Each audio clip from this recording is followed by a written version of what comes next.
Sleeping beauty की कहानी। एक बार की बात है।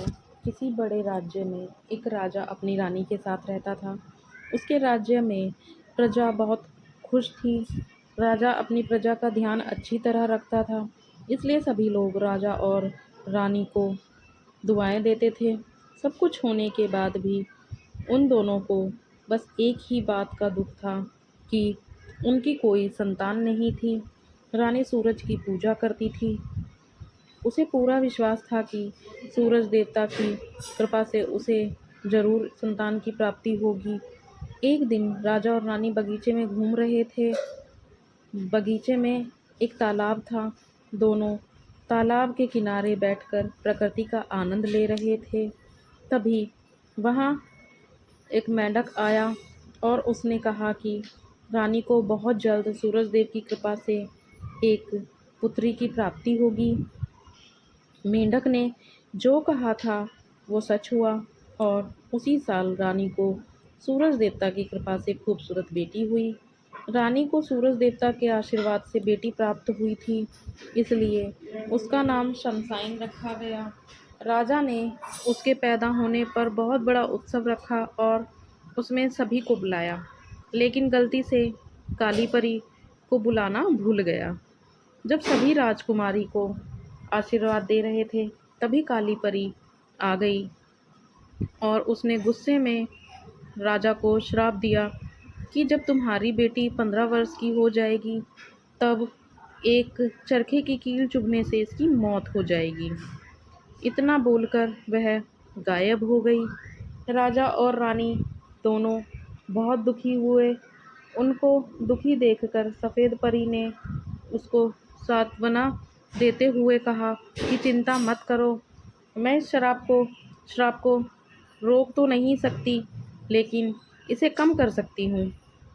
सफ़ेद परी ने कहा कि कील चुभने से यह 100 साल के लिए सो जाएगी, साथ ही पूरी प्रजा और आप सभी भी सो जाओगे। लेकिन जब कोई सुंदर राजकुमारी से चूमेगा, तो इसके साथ साथ आप सभी भी जाग जाएंगे। इतना बोलकर परी गायब हो गई। धीरे धीरे समय बीतने लगा।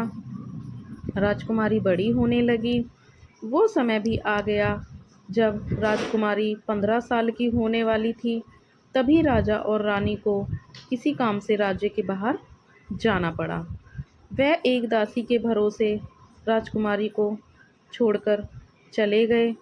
जिस दिन राजकुमारी का जन्मदिन था और वो खेलते खेलते किसी तहखाने में पहुंच गई, वहाँ पुराना चरखा रखा हुआ था।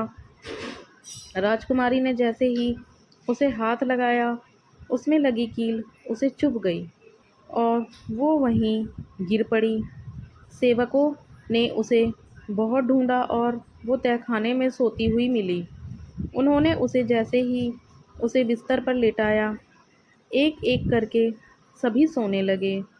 कई वर्ष बीत गए।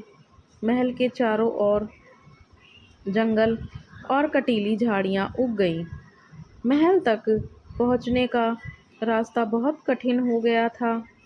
उस महल तक पहुँचने की कई राजकुमारों ने कोशिश की, लेकिन कोई भी वापस नहीं आया।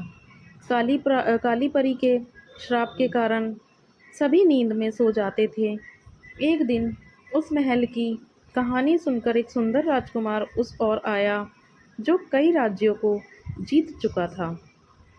सभी ने उसे वहां जाने से रोका और कहने लगे कि जो भी वहां गया कोई वापस नहीं लौटा। लेकिन राजकुमार ने किसी की भी नहीं मानी और महल की ओर चला गया। जैसे ही वह महल के पास पहुंचा, अपने आप ही झाड़ियां दूर हो गईं और वह सीधा राजकुमारी के कमरे में चला गया। मार्ग में उसे सभी सोते हुए मिले। राजकुमारी को देखकर वो मानो उसकी सुंदरता में खो गया। उसने खुद को संभालते हुए जैसे ही उसे चूमा, वैसे ही काली परी का श्राप टूट गया और उसके साथ ही सभी नींद से जाग गए। सभी दोनों को देखकर बहुत खुश हुए और दोनों की शादी करवा दी। तो दोस्तों, हमें इस कहानी से यही शिक्षा मिलती है दूसरों का अच्छा चाहने वालों के साथ कभी बुरा नहीं होता है। दोस्तों, अगर कहानी पसंद आई हो तो please like, share and subscribe करें और हमें कमेंट करके बताएं आपको कहानी कैसी लगी।